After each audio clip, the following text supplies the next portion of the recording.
E aí, senhores, tranquilo? Aqui é o engenheiro agrônomo Davis e nesse vídeo eu quero conversar com você sobre reciclagem de nutrientes. Você já parou para calcular quantos quilos de nutriente por hectare é possível reciclar com a utilização das culturas de cobertura? Para responder a essa pergunta, eu vou trazer um trabalho que eu realizei em 2017, onde nós avaliamos 5 culturas de cobertura diferentes. Nós avaliamos a quantidade de matéria seca, de palha que foi produzida, e quantos quilos de nutriente nós conseguimos reciclar com cada uma dessas coberturas, certo? Isso é especialmente importante, principalmente nesse contexto de alta dos preços dos fertilizantes, ok? Esse trabalho foi realizado na safrinha de 2017, aqui no Paraguai, tá? Então é uma informação do nosso contexto agrícola e que pode nos ajudar, né, a tomar uma melhor decisão no manejo da fertilidade e da nutrição das nossas culturas. Ok? Então, fica comigo e acompanhe esse trabalho aí. Então, pessoal, dando sequência, agora eu vou apresentar os dados para vocês, ok? Esse trabalho, então, como eu comentei, foi realizado na safrinha em 2017, foram em blocos de 1 hectare, tá? Onde nós posicionamos o sorgo forrageiro, nabo forrageiro, braquiária rosiziensis, milheto, que foram semeados dia 10 de março, e aveia, que foi semeada em meados do mês de maio. Então, a primeira cobertura é o milheto, tá? Como é que vai funcionar? É o seguinte, ó, aqui nós temos a quantidade de matéria seca produzida, que seria em torno de 4,5 toneladas de palha. Aqui os nutrientes reciclados, tá? Mas nós vamos se concentrar no nitrogênio, fósforo, potássio e enxofre. Vou usar o fósforo como exemplo aqui, ó. Ele ciclou em 4,5 toneladas de palha 13 kg de fósforo na forma elementar, que seria igual a 30 kg de P2O5, que seria o fósforo de fertilizante. Transformado num formulado, seria 100 kg de 4,3010, tá bom? Então, vamos focar aqui, ó, nesses nutrientes aqui, na forma de fertilizante, e quanto que seria mais ou menos de um formulado, certo? Então, o milheto, com 4,5 toneladas de palha, 76 kg de nitrogênio reciclado, que seriam 168 kg de ureia. 30 kg de P2O5, seriam 100 kg de 4,3010, 138 kg de K2O, que dá 230 kg de cloreto de potássio, e 26 kg de enxofre, que dariam 113 kg de sulfato de amônio.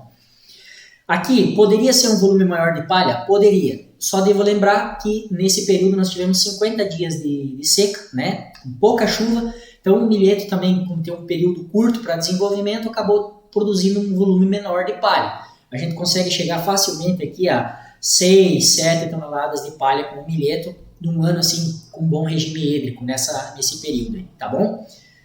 Mas veja, interessante, potássio, fósforo, né, boa quantidade de nitrogênio também, embora o milheto não seria o ideal, embora tenha uma boa ciclagem de N, não seria o ideal para posicionar antes de uma gramínea que nem um trigo, pela questão da relação carbono-nitrogênio, essa liberação vai ser um pouquinho mais lenta, né?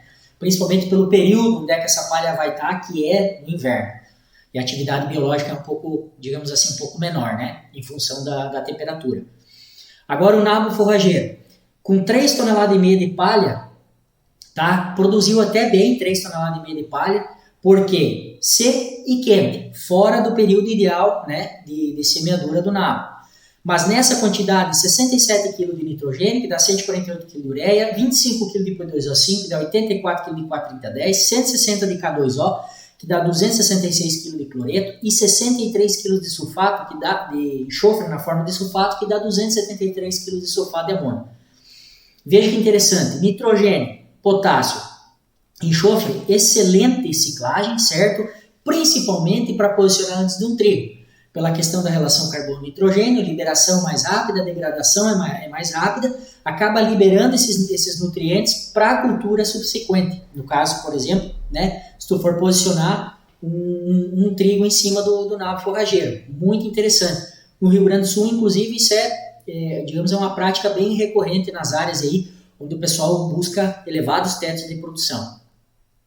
Braquiária rosiziensis, 6,5 toneladas de palha, dá para produzir mais, tá? Mas em função da seca foi isso aqui, tá excelente. 50 kg de nitrogênio, que dá 111 kg de ureia. 34 kg de P2O5, que dá 113 kg de 4,3010. 124 kg de K2O, que dá 207 kg de cloreto de potássio. E 33 kg de sulfato de enxofre, que dá 143 kg de sulfato de amônio, tá? Ponto para braquiária é o seguinte, além da boa ciclagem de fósforo, potássio, O volume de raiz que ela produz é extremamente interessante para a estruturação de solo, na parte física também, certo? Então, detalhe aí para braquiária. Sorgo forrageiro, me surpreendeu, tá? Em função do estresse hídrico daquele momento, 8 toneladas de palha, muito bom, tá? O que deu aí em torno de 102 kg de nitrogênio, 225 kg de ureia seria, né? 66 kg de P2O5, observem, 220 kg de 43010. Uma excelente ciclagem de fósforo, hein? 133 kg de K2O, que dá 222 kg de cloreto de potássio, e 33 kg de enxofre, que daria 143 kg de sulfato de amônio. O sorgo forrageiro foi bem interessante, boa ciclagem de fósforo, potássio, é uma cultura interessante também nesse sentido.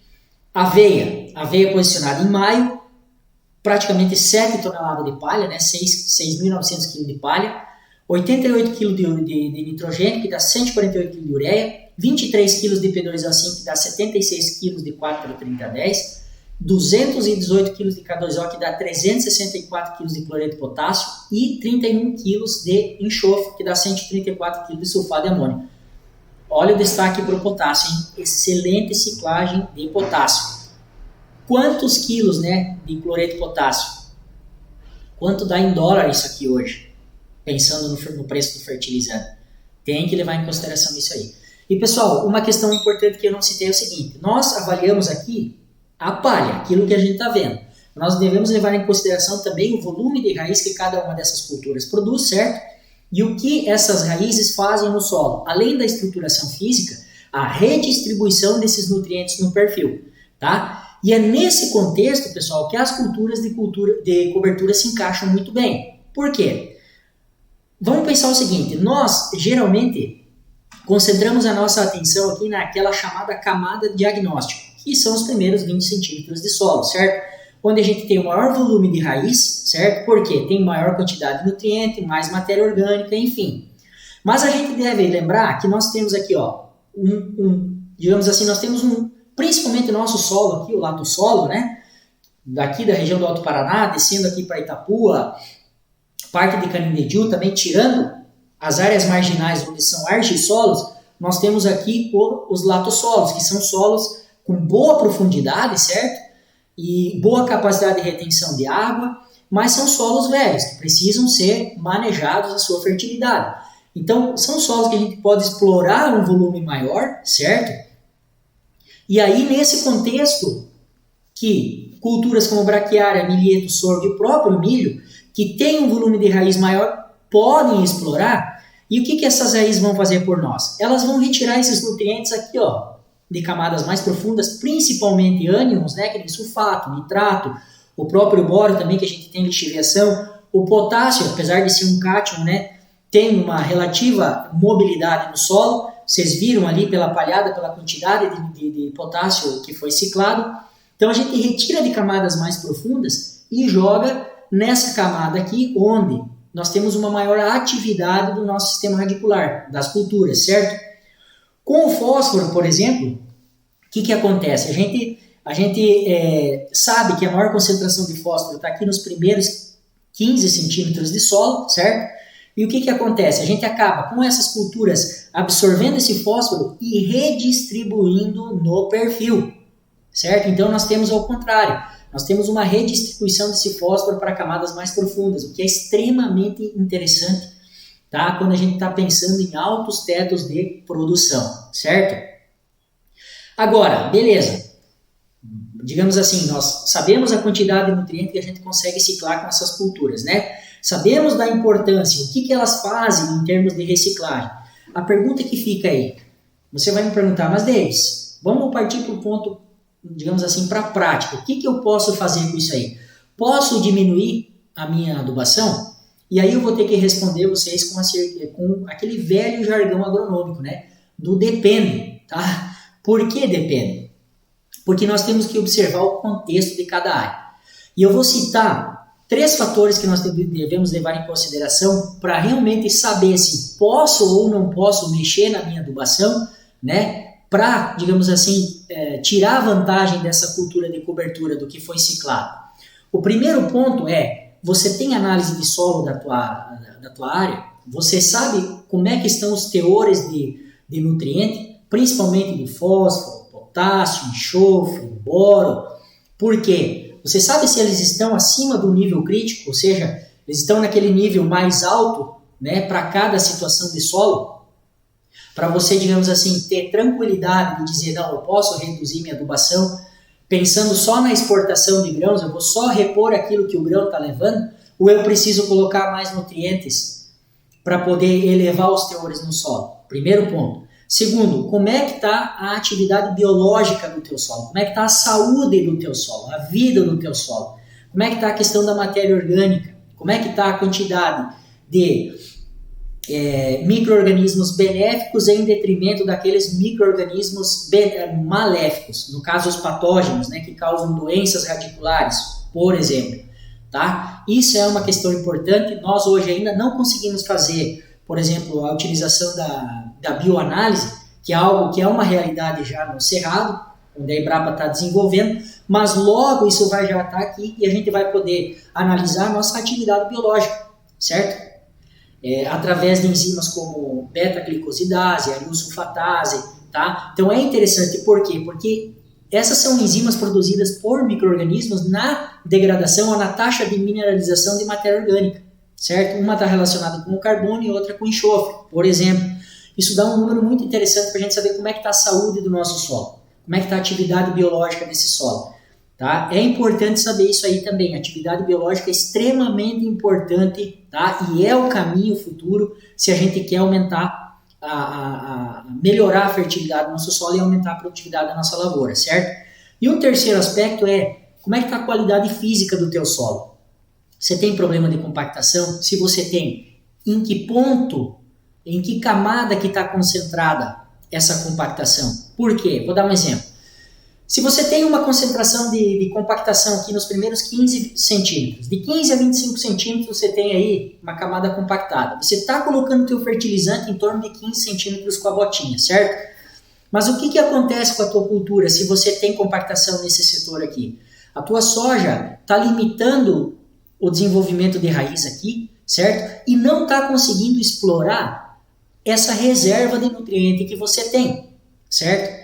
E aí tua raiz, como ela está limitada, se você diminui a tua adubação, automaticamente, se você não consegue explorar um volume maior de solo, você vai estar perdendo produtividade. Então tem que levar em consideração isso daí também. Compactação hoje é, sem sombra de dúvidas, o nosso principal calcanhar de Aquiles, tá? É o nosso calcanhar de Aquiles, é o nosso problema no solo, certo? Então, levar em consideração análise de solo, análise química, ver como é que estão os teores de nutriente.